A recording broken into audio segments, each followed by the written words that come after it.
दूसरी सुबह जमींदार, मुनीम और दो आदमी जिनके हाथ में लाठी थी, चारों लोग रामू के घर की ओर चलते हैं।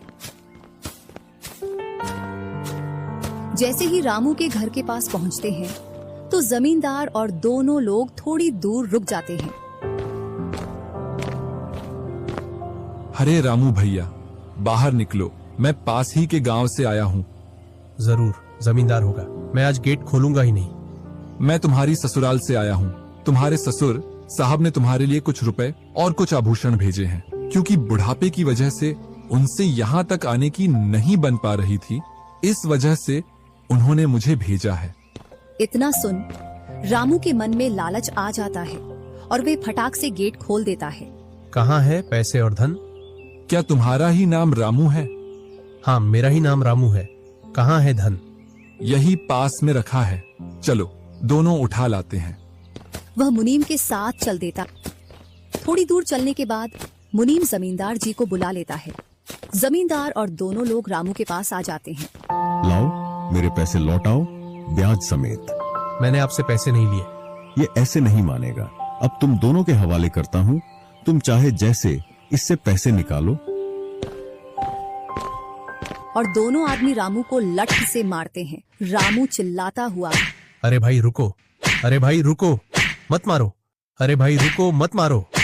इधर वह दोनों रामू में दे लठ बरसा रहे थे। तभी राजू गेट खोलकर देखता है तो रामू पर कुछ लोग लठ से वार कर रहे थे। तो वह दौड़कर उनके पास आता है और बोलता है, अरे भाई रुको।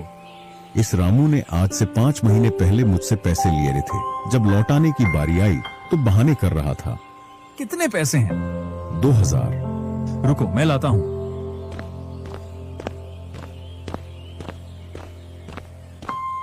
राजू रुपए लाकर जमींदार को देता है और जमींदार और उसके साथी वहां से चले जाते हैं। इधर रामू भी अपने घर में चला जाता है और राजू भी।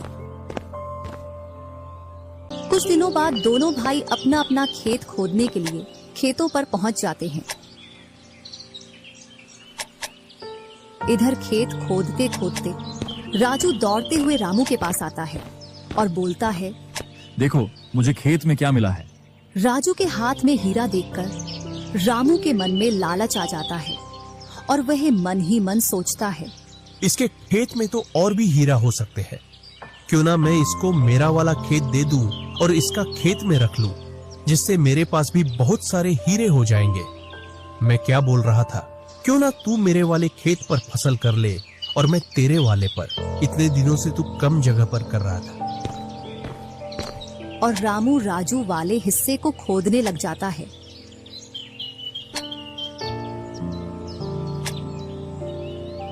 शाम तक पूरे खेत को खोद देता है, लेकिन उसे उसमें कुछ भी नहीं मिलता और थका हारा घर पहुंच जाता है।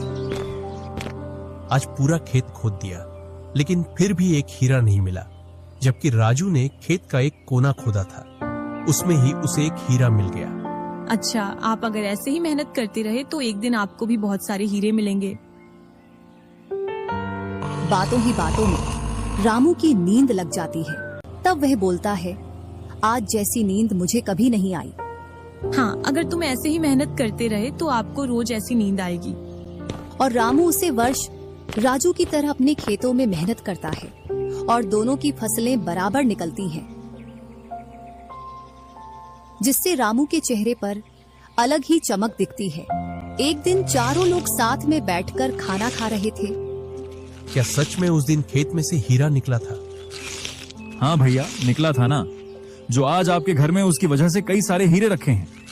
इतने में ही रामू की पत्नी बोलती है, वह तो नकली था, आपसे काम करवाने के लिए। इसी प्रकार बातें करते करते चारों लोग अपने अपने घरों में जाकर सो जाते हैं।